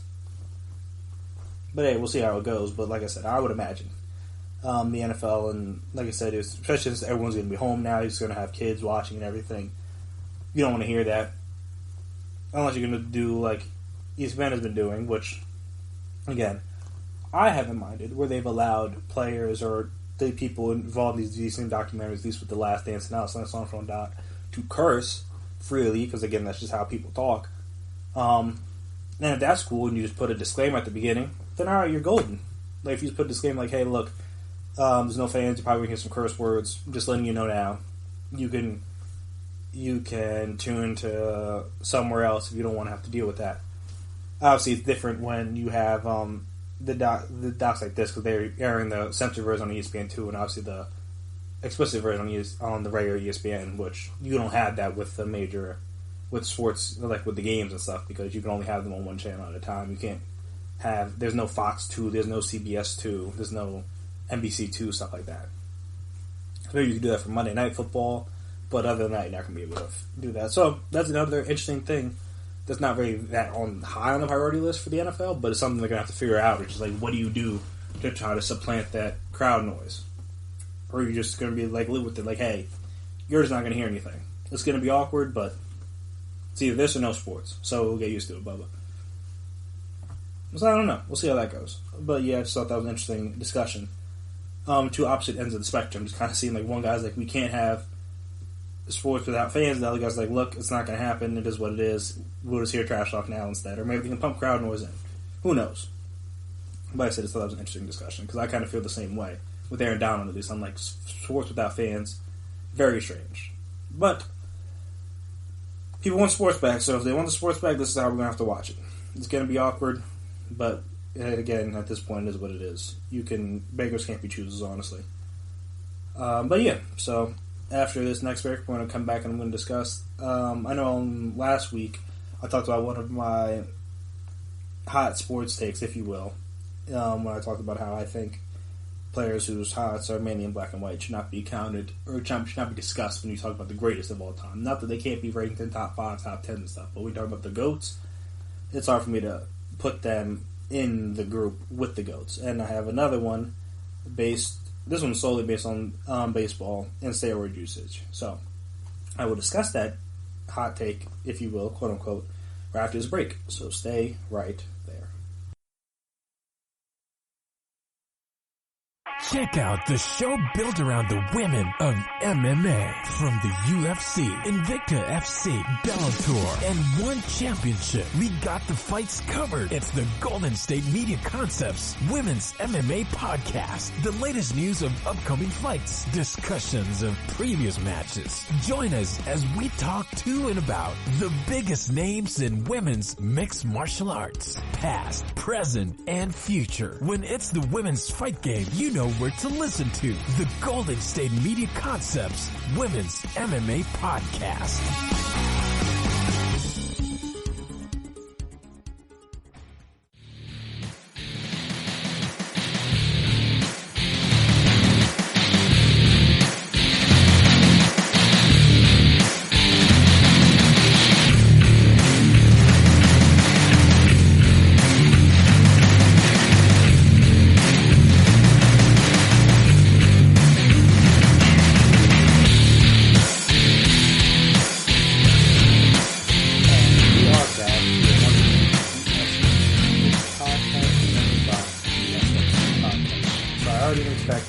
Baseball purists out there to dislike this take, and I understand why you would.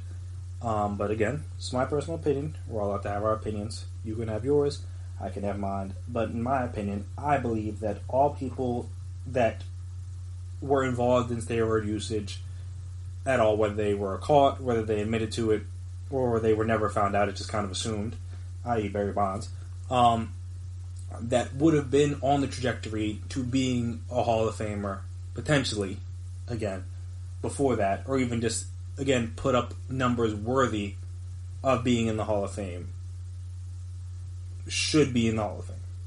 So I'm talking about like guys like Barry Bonds, I'm talking about like guys like Roger Clemens, I'm talking about guys like A-Rod. Not necessarily talking about the Sammy Sosas or the Mark McGwires of the world who maybe not have put up those numbers without the big time statistics. But like I'm saying, when you look at Barry Bonds' career, for his Pittsburgh years, he was on the All-Star team 2 times, but had his average over his last 3 years, he hit 301, 292, and 311. Had 25 plus home runs over the last 3 years, over 100 RBIs those last 3 years. Had every season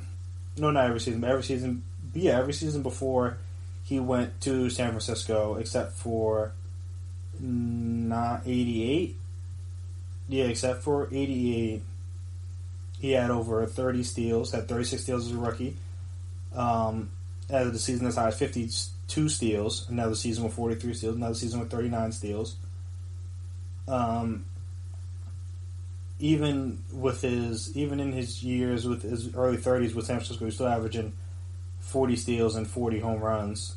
He had a season with 42 home runs, 129 RBIs, 40 stolen bases in 96, while also drawing 151 walks and hitting over 300. Had his first season in San Francisco, he hit 336 with 46 home runs, 123 RBIs. I mean, slugging percentage off the charts. Even before the steroid usage came in, on-base percentage off the charts. He was around a 300 hitter for his career, while, again, having multiple seasons over 30 home runs. Basically, he, from 90 to 2004, again, some of that was steroid usage mixed in, allegedly, never had a season under 25 home runs. And the only year he didn't hit 30 was the year he hit 25 home runs. And that extends from 25 all the way down to 39. It shows that. And also during this time, one of the years in 2004, where he hit 362, he drew 232 walks. 232 walks, and 120 of them were intentional. So again, we're talking about guys that weren't even pitching to him. He had a total of, during this year, let's see, how many plate appearances did he have? During that season, he had a lot of plate appearances. He only had 373 at-bats. So the lowest number of at-bats of his career before he started getting hurt and stuff. And still hit 45 home runs, 101 RBIs, and batted 362. So again, this was 2004. Was he potentially on steroids? You could argue that maybe. Again, nothing ever proved that, but it's hard to argue against that. I mean, again, when you talk about his accolades, he was a 14-time All-Star, and a couple of those came in his early years, his years with the Pirates, and his early years with San Francisco, so again, before the alleged steroid usage. He also won NL MVP 3 times in the early 90s and 4 times in the 2000s, though the 2001s were maybe as steroid usage, but he wasn't using steroids from what I remember, by 93, so he already had 3 MVPs by then. Talking about Gold Gloves, won 1, 2, 3, 4, 5 Gold Gloves in a row from 90 to 94, and added 3 more for good measure from 96 to 98. Won Silver Slugger every season but 95 from 90 to 97. So again, not all those years were steroid years. His WAR was great. He finished first in WAR, I think 6 different times. And for a position player, he finished first. He has the highest WAR of any position player in their career, point blank period. So it's just in one of two batting titles, but again, both of those allegedly might have been when he was on steroids. He finished first in on-base percentage 4 times in the 90s, 91, 92, 93, and 95.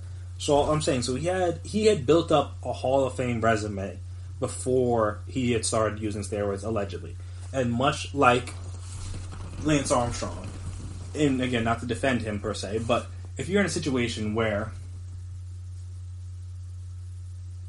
the people that you know are worse than you, Sammy Sosa, Mark McGwire, different other people, are now putting up better numbers than you, and again, we don't know for certain, but if there was, I know there was a rumor talking about like 80% how many ever, there was a high number of percentage of players around the league, pitchers and position players doing it. And then again, if you weren't going to get caught, why wouldn't you do it? Granted, he went extreme measures. I believe one of his boys went to jail over this, so there is that. But yeah, it's just one of those things where it's like, and this is actually a different sports take I have that, it's definitely not as bad, but it can apply to this, is that if everyone, more or less, because it wasn't 100%, but if a vast majority of people are doing it, that, in my opinion, makes it fair. So I'm not saying you should go out and legalize steroids, but if batters and pitchers were both using steroids at the same time, then boom, we're back on a level playing field. And personally. Now again, does it help them perform better? Yes. But if they're going up against guys that are also using this to perform better, then it feels like it kind of balances out, in my opinion. Now, not everybody will agree with that, I understand. But I'm just saying, when you look at Barry Bonds' numbers, before he allegedly, I guess he started using it probably, the late 90s, you could argue?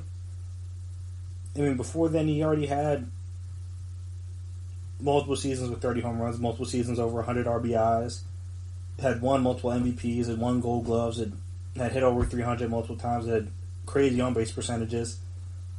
So it's not, I guess the boost kind of comes, the major boost in his numbers, especially in, the on-base and slugging, but he's also getting walked a lot more, came around 2001. Because 2001 was his highest batting average since 93, where he hit 328, then he hit 370, then 341, then 362.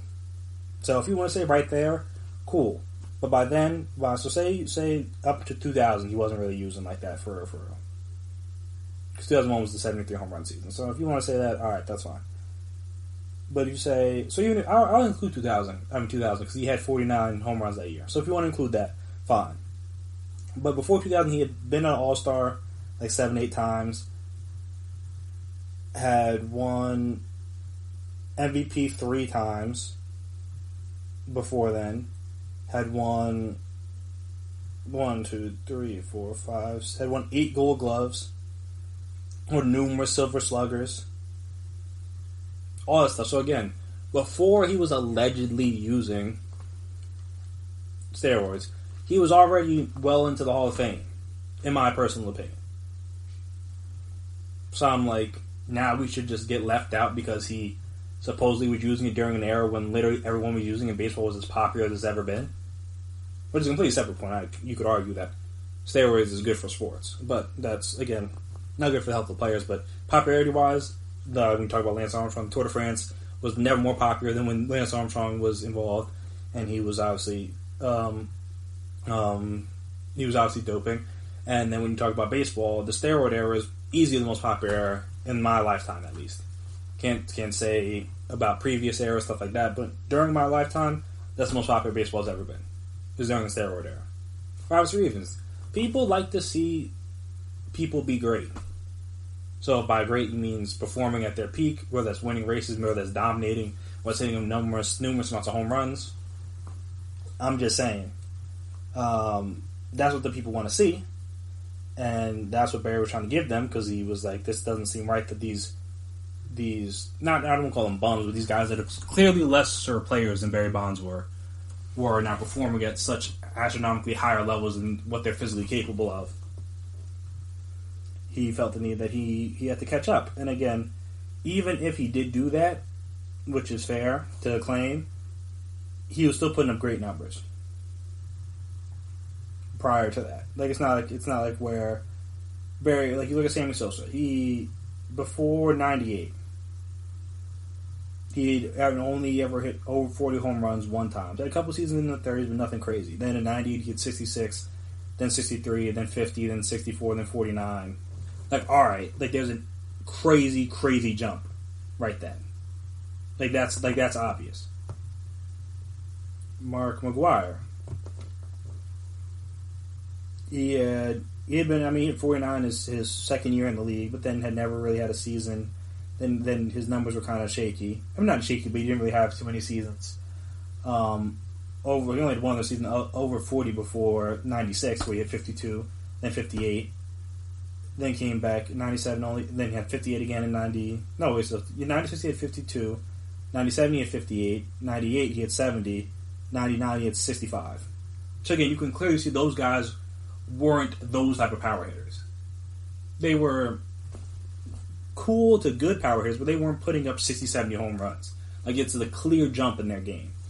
Like, the only year where Barry, like, you didn't see a clear jump in his game in 2001, and then even then, that's just the 1 year. Every other year, he was in the 40 range, because he wasn't getting any pitches to see. He was getting walked over 170 times.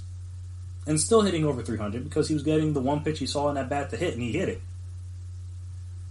So again, I don't think he started using in 98 or 99. 2000, if you want to give him that, cool. Because the McGwire and stuff that was before, that's when he started realizing, like, oh, these guys are putting up 60, 70 home run seasons. I should be doing that. Or I would be doing it if I was just doing what they were doing. So, I'm saying he should be in. I'm going to talk about when you look at Alex Rodriguez. Now, his is a little bit different because he was, I forget when he officially said he started using, but, like, he was more around the time. And you could argue probably the early 2000s. So when he was hitting 50-plus home runs a year. So he's a little bit different. But his Seattle years, if he wasn't using then, he hit 40 home runs 3 straight seasons. And now once he got to Texas, then he was hitting 52, 57, 47, 48. Hit 54 home runs in 2007. Like, a little bit different. But for him, he won... Let me look at his awards. So, he won a batting title in 96. Cool. He was an All-Star 3 seasons before 2000. He was a Gold Glover, no, not until 2002 and 2003. He was Silver Slugger in 96, 98, 99. I believe he was MVP, well, only in the 2000s, so that was a little shaky. So maybe A-Rod probably was the worst case of the three, of like him, Clemens, and Rodgers. Him, Clemens, and Bonds. Just because his season, his career was not far enough along to say how much or how little steroids affected his trajectory. But so then that's a little bit more difficult. But when you look at Clemens, I mean, so say he started using, I think, what was it? Because he was like bad because he was bad in Boston towards the end of his career. Then obviously he bounced back with Toronto a couple years. Then he was kind of a little bit shaky again with the Yankees, and then obviously had a couple good seasons toward the end when he got to Houston. So that's a little bit more difficult. But again, Roger Clemens has 7 Cy Youngs, 1 an MVP. It was an All-Star multiple times before 97, 98 when people started really using him like that. Won a Cy Young in 86, won an MVP in 86, won All-Star Game MVP in 86, won a pitching title in 86, won a Cy Young in 87, won a Cy Young in 91, won a pitching title again in 91, won a pitching title again in 90, won a pitching title in 92, was a Triple Crown winner, pitching title, Cy Young in 97. So 97, 98 is when it gets shaky, but he had won 3 Cy Youngs before 91. Or by 91, I should say. So there's that. Now, if you want to talk about the 7, alright, then I'll give you that. But he was first in wins above replacement in the league for three times before 97.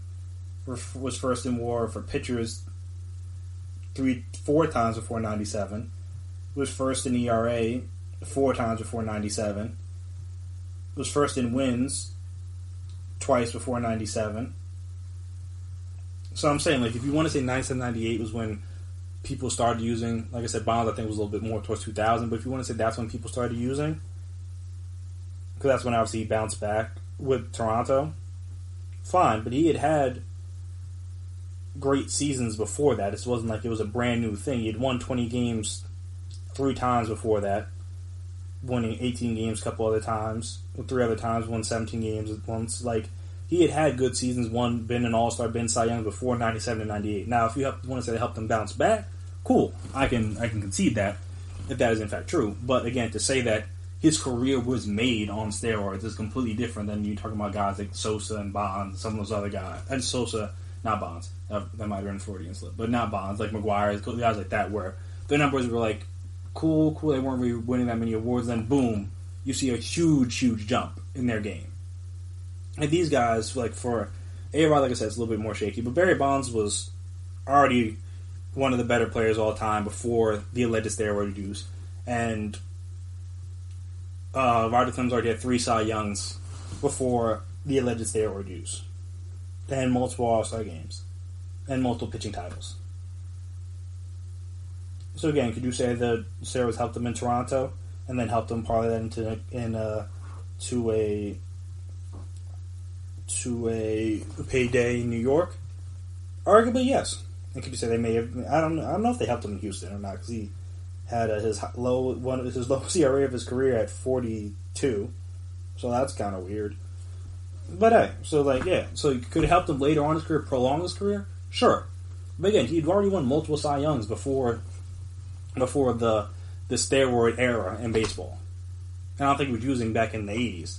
Could be wrong, but I don't think he was. So I'm saying when you're talking about guys who are already on a Hall of Fame path before the steroids, I feel like it's just wrong to shut them out, because now you're shutting out some of the best people to ever play the game.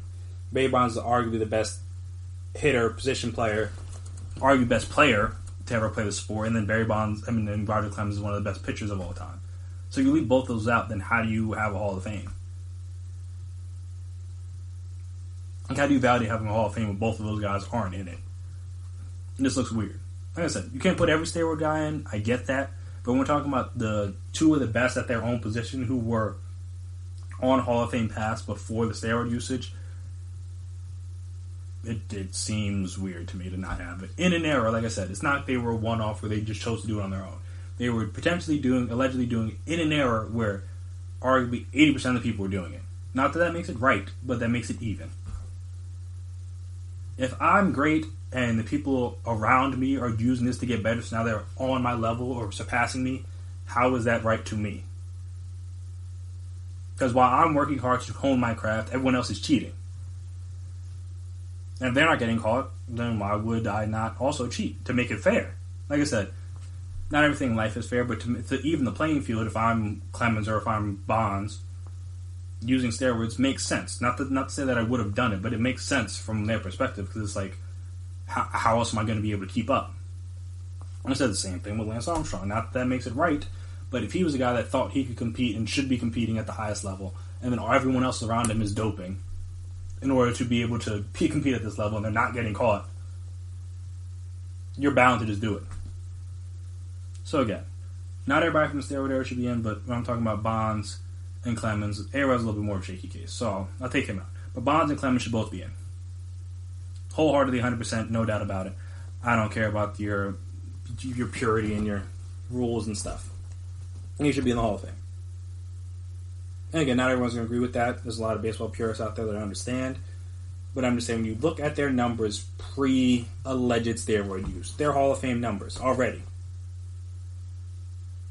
So it's like, if you take out all that stuff and just, there's still arguably some of the best players to play the game. So how do you not put them in the Hall of Fame? It's absurd, in my opinion. Bonds is the most absurd, but I mean, Clemens is still absurd. He like I said, he won 3 Cy Youngs before. Let me double check. So yeah, he won 3 Cy Youngs by 91. And another pitching title in 92. Like, what are we doing here, people? What are we doing? Doesn't make any sense. But again, if you disagree with me, feel free to. I'm more than welcome to debate and discuss this with you on the GSMC Sports Podcast social media platform. So if you're on Twitter, you're on Instagram, you're on Facebook, come and find me. We can discuss this. You can tell me how wrong I am.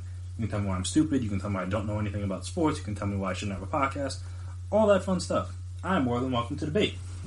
If you want to talk about that, you want to talk about sports slowly but surely returning, you want to talk about the charity golf match and what other charity events you would potentially want to see in these Rona times, if you want to talk about how sports without fans is going to work, I'm all ears. So feel free to reach out to us there. I want to thank you guys for listening to this episode of the GSMC Sports Podcast, presented by GSMC Podcast Network. If you haven't already, please subscribe to the podcast. Make sure you never miss an episode. Make sure you're all on top of when we drop our latest stuff. Also, if you could please as well give us a 5-star rating, write us a review. Be very appreciated, very helpful. It allows us to see what you guys like, if you guys dislike, the ways you can improve. I mean, you're allowed to, more than welcome to trash me for my steroid take in the review. I will take it. I understand that that one may be a little bit hotter than my other one, but it's one I'm willing to die on a hill for. And lastly, as I always do, I want to shout out all the essential workers. I know people are opening back up slowly but surely, and these workers have been out and about since the Rona started. Before even sports and everything started to shut down, they were still out. And so I'm talking about nurses, doctors, first responders, police officers, firefighters, grocery store people, anybody that was deemed an essential worker, whatever that may mean. Shout out to you for helping us keep everything going, keeping us safe, keeping us, allowing us to get food, allowing us to eat, allowing us to get water, allowing us to buy necessities that we wouldn't otherwise be able to get if these stores weren't open, and having to deal with people. Because I know, as a person, I feel like I mentioned this already, but as a person that worked at a movie theater for a summer, I understand dealing with people, not fun at all. So I commend you for that, because when you see the different things, deliveries people as well, mail people, also making sure we get our mail. Like I said, dealing with people, not great.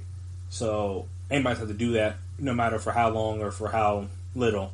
Always commend them for it, because I know how tough that can be.